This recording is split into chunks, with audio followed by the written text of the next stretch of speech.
So today's video is the second part of my October trilogy, and as I said before, today we are going to be baking. We're going to be baking a very traditional bread of the season, which is called as dead bread or hojaldras.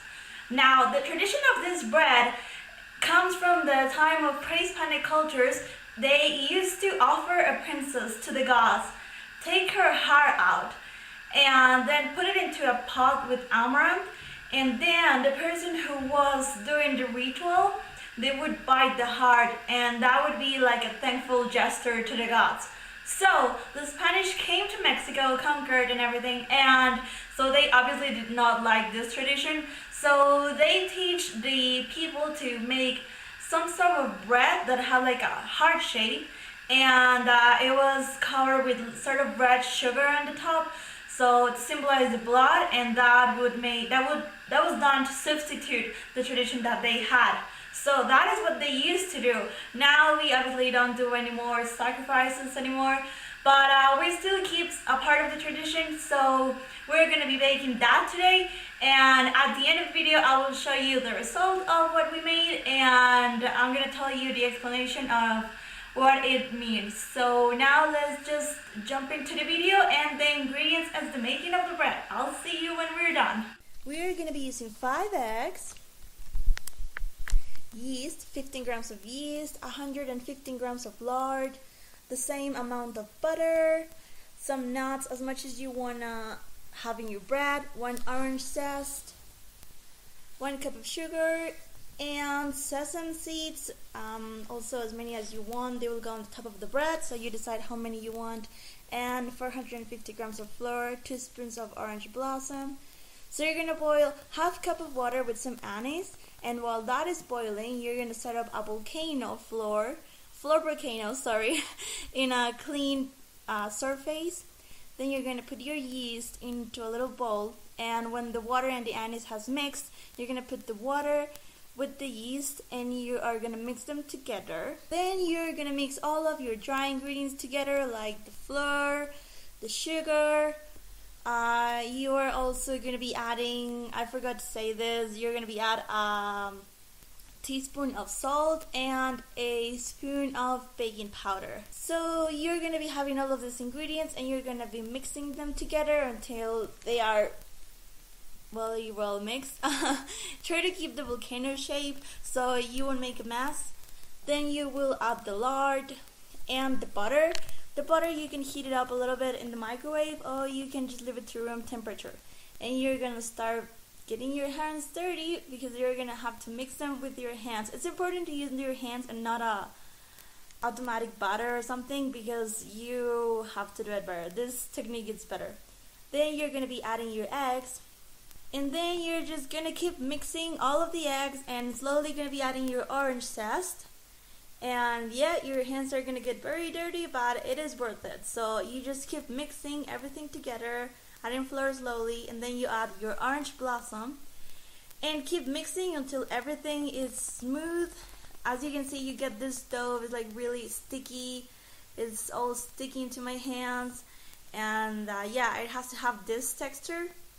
Then I separated, since we doubled the mix, since we doubled the recipe, I separated into 2 different groups, and you just have to start throwing it against your table, and that is when it's gonna give like shape to the thing. So usually in other doughs you add just more flour, but in this one you just have to be throwing it until you get this result.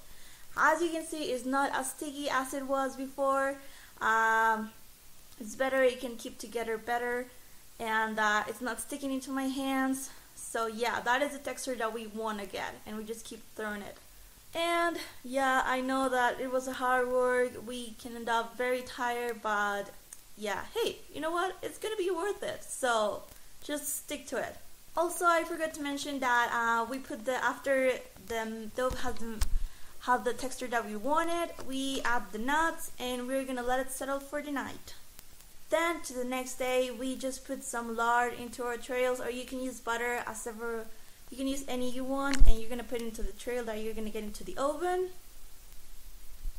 and you're gonna preheat your oven to 350. So then you're gonna grab a little piece of the mix, of the dough, and you're gonna make a little ball, like so, and you're gonna place it into the trail, and you're gonna press the edges, so you can leave the center a little bit more up than the rest of the edges.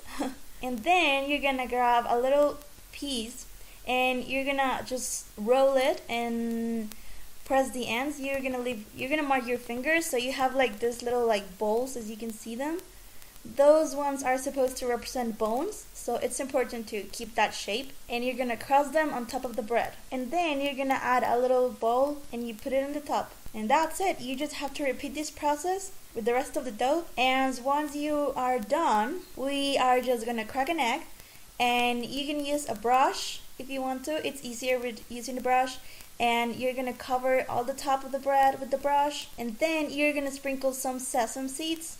So as you can see, once all of them are done, you lower your temperature to 250 degrees, and you're gonna put them into the oven for around 20 to 30 minutes. You just gotta keep an eye on them until they are brown like this. Your kitchen will be smelling really good. And to make sure that they are not raw anymore, you can put a knife into them, and as you can see, it comes out totally clean. So that means there's no more raw mix into it. And that is the final result. They ended up looking amazing. They look so cute, and they tasted delicious. It smells so good.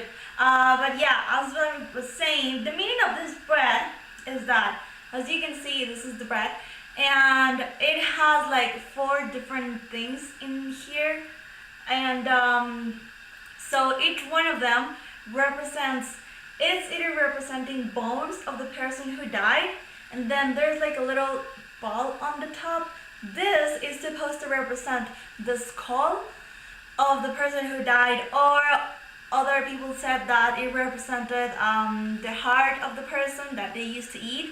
And the sesame seeds represent, if you can see them, they have like really this sort of drop shape. So they say, I was reading that they represent the tears of the people who cried to the person who died.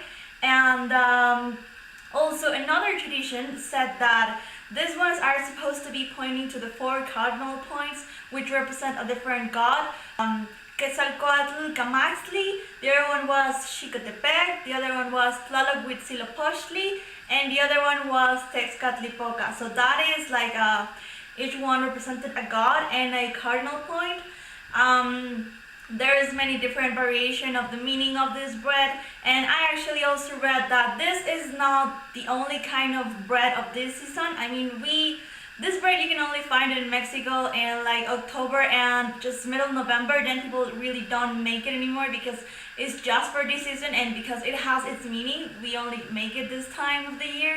And I also read that this type of bread, like this one, looks like this. It's more famous in central part of Mexico, like central south and this area of Mexico. And I read that Puebla, which is the city where I live, produces around 33 tons of this bread. So that gives you an idea of how much Mexicans love this type of bread.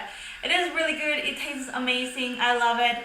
And also, as I said, this is popular here in this area of Mexico, but I heard that there's over 920 different varieties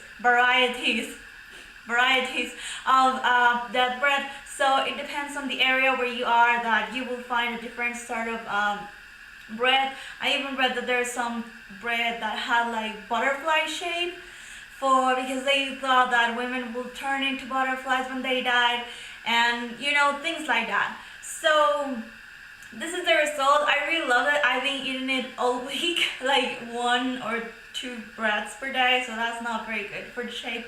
But yeah, I really enjoyed making it and baking it and sharing it with you guys.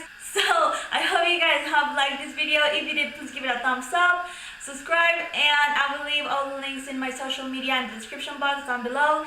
I also wrote a blog post with more information about this bread, which you can read it also in the information box. And yeah, I will see you next time with the third part of this October trilogy, which will be setting up our ofrenda. We will be using these breads And yeah, I'm just very excited. I hope you guys like it, and I'll see you next week. Bye!